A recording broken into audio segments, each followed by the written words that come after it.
Have you ever felt it? A strange and profound paralysis of the will, a quiet creeping inertia that seems to drain the very color from your life. You have goals, you have dreams, you have a clear and rational understanding of the things you should be doing to build a better life. Yet you find yourself utterly and inexplicably unable to act. You are a ship with a brilliant map and a powerful engine, sitting dead in the water, unable to muster the will to even raise the anchor. You scroll through endless feeds, you binge-watch another series. You lose yourself in the trivial, the urgent, and the meaningless. All the while, a quiet, desperate voice in the back of your mind is screaming, "Why aren't you doing anything?" You have likely diagnosed this condition with the harsh and unforgiving language of our productivity-obsessed culture. You have labeled yourself as lazy, unmotivated, undisciplined. You have declared a war on your own lethargy. You have tried the life hacks, the motivational speeches, the cold showers, the sheer white-knuckled force of will. And you have, more often than not, failed. The inertia remains, and you are left with a profound and corrosive sense of shame, a deep-seated belief that you are, in some fundamental way, a broken and deficient human being. But what if this entire diagnosis is a catastrophic mistake? What if the problem is not a failure of your will, but a poisoning of your soul? What if your lack of motivation is not a character flaw, but a sane and accurate response to an insane and toxic environment? This is the radical and life-altering insight that can be drawn from the profound and often harrowing wisdom of the great psychiatrist and Holocaust survivor, Viktor Frankl. For Frankl, the primary driving force in a human being is not the pursuit of pleasure, nor the will to power, but the will to meaning. And the great, unspoken and devastating spiritual crisis of our time is that we have built a world that is a perfect and ruthlessly efficient machine for the destruction of that meaning.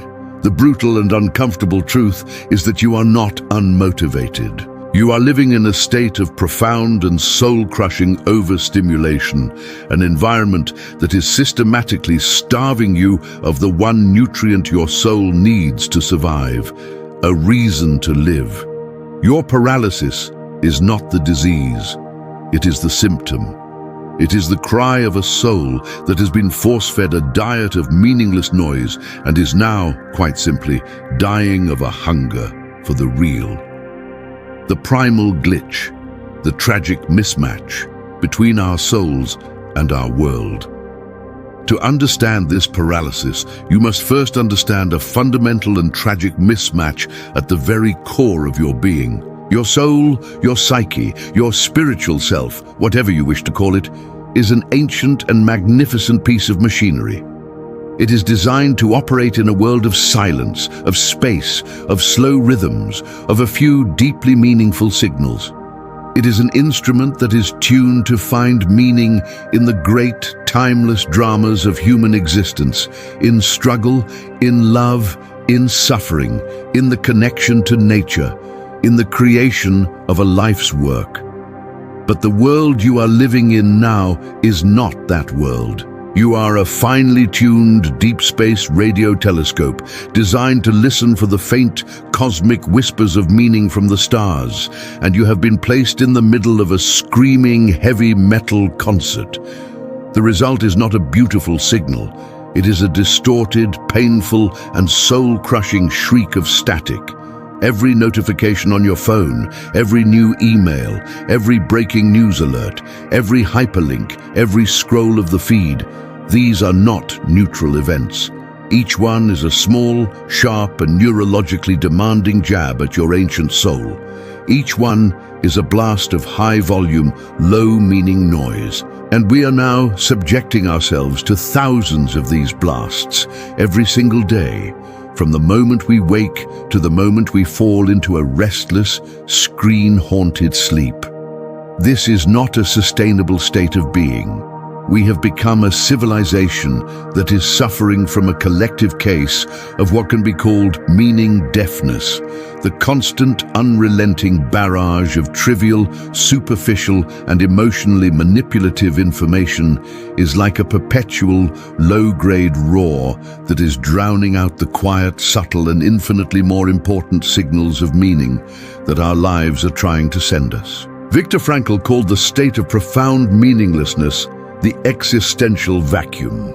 He saw it as the primary neurosis of the 20th century. What would he say about our 21st century world, a world that has taken the emptiness he diagnosed and has filled it with a deafening, meaningless and technologically supercharged noise? He would say that we have created the perfect environment for the total and complete annihilation of the human spirit. Your lack of motivation is not a personal failure. It is the predictable, and indeed the only sane response of a soul that is being systematically and relentlessly starved of its only source of fuel. A car with no gasoline does not have a motivation problem, and a soul with no meaning does not have a motivation problem. It has a fuel problem. The three great anesthetics, the architecture of the meaningless life. This age of overstimulation is not a random accident. It is a system of vast and intricate machine that is held in place by a trinity of powerful psychological anesthetics, each one designed to numb us to the pain of our own existential vacuum and to keep us in a state of productive and ultimately meaningless compliance. The first great anesthetic is the illusion of busyness. We live in a culture that worships at the altar of productivity. To be busy is to be important, to be valuable, to be a good person. We wear our exhaustion like a badge of honor. But what is this busyness actually for?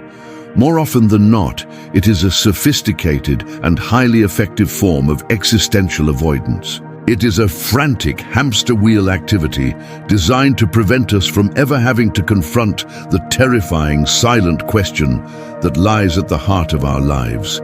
Is any of this actually meaningful? The endless stream of emails, the back-to-back meetings, the ever-expanding to-do list. These are not just the demands of our jobs.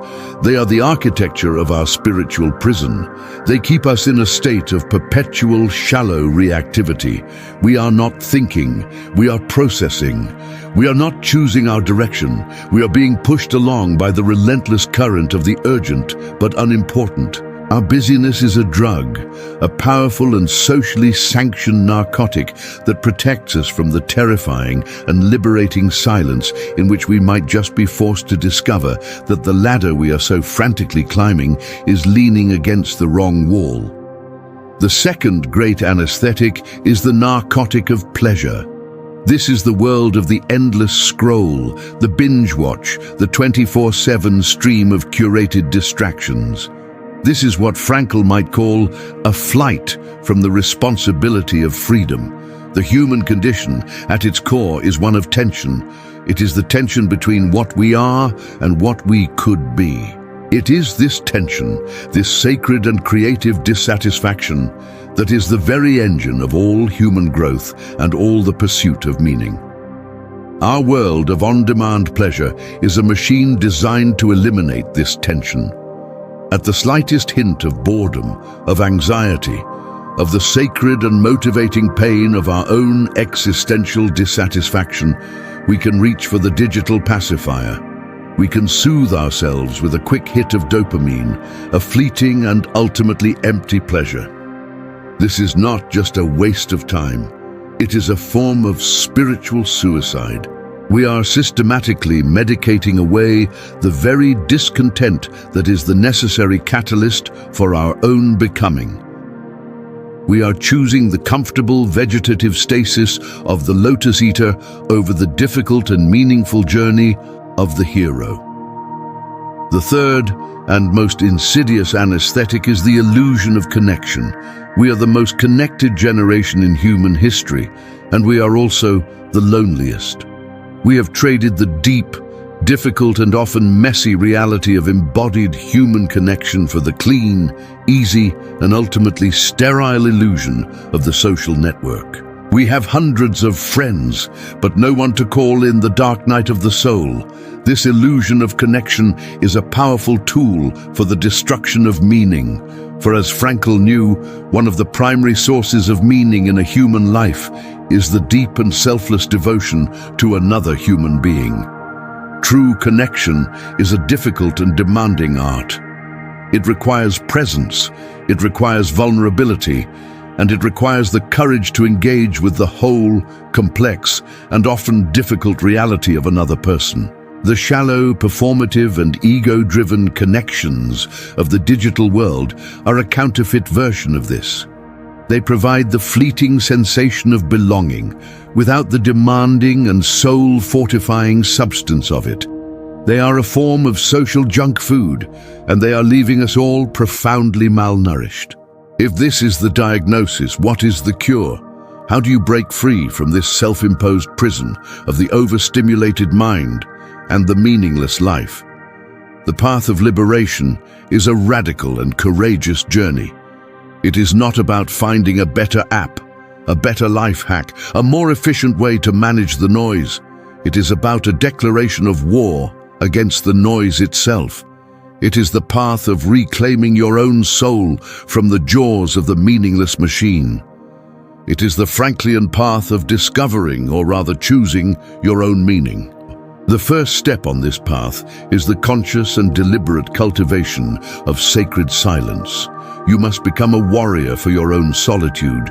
You must carve out sacred time and space in your day, in your week, where you are free from all external inputs.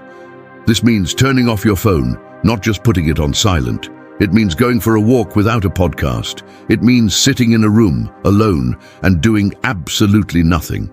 At first, this will feel like a form of torture. Your mind, like a caged and overstimulated animal, will pace and rage. You will be flooded with an almost unbearable anxiety, the withdrawal symptom of your addiction to stimulation. You must have the courage to sit in this fire. You must be willing to endure the terrifying discomfort of your own inner chaos without reaching for a distraction. And if you do, something miraculous will begin to happen. The waters will begin to still. The noise will begin to quiet, and in that quiet, in that existential vacuum you have been so desperately fleeing, you will not find the terrifying emptiness you fear. You will find a space in which the quiet, subtle, and infinitely wise voice of your own soul, the voice of your own will to meaning, can finally be heard. The second step is what Frankl called de-reflection. You must stop obsessing over your own lack of motivation. You must stop taking your own psychological temperature every 5 minutes.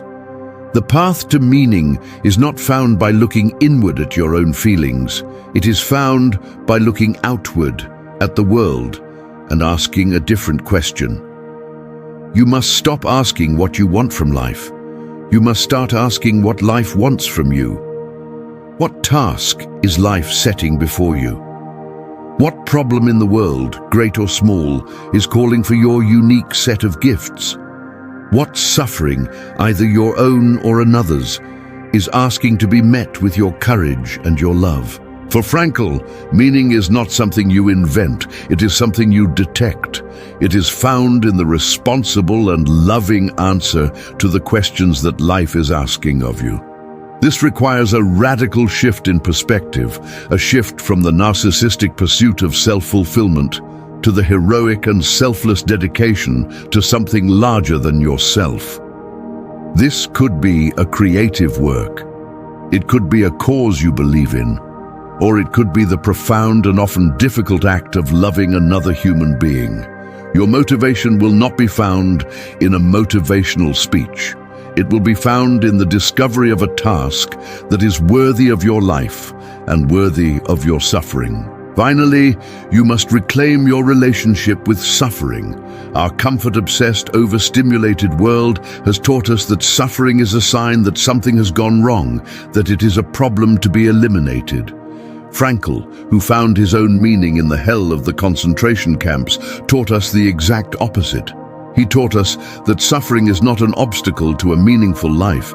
It is an intrinsic and unavoidable part of it. And it is in our response to this suffering that our ultimate freedom and our ultimate meaning is to be found. The choice is not whether or not you will suffer. The choice is whether you will suffer for a reason. Will you endure the meaningless suffering of a life of distraction, of comfort, of a slow spiritual death? Or will you have the courage to embrace the meaningful suffering of a life of purpose, of a life of love, of a life that is dedicated to something more than your own fleeting and trivial pleasures? This is the path. It is not an easy path. It is a path of quiet rebellion, of conscious withdrawal from the comforting illusions of the collective, of a lifelong commitment to the cultivation of your own inner world. It is the path of choosing silence over noise, of choosing purpose over pleasure, of choosing the meaningful struggle over the meaningless comfort. This is the great and timeless secret that Viktor Frankl has left for us. You are not unmotivated. You are a soul that is starving for meaning in a world that has forgotten what it is. And your paralysis is the sacred and urgent call to turn away from the empty banquet of the modern world and to begin the difficult and ultimately joyful search for the food that will truly nourish you.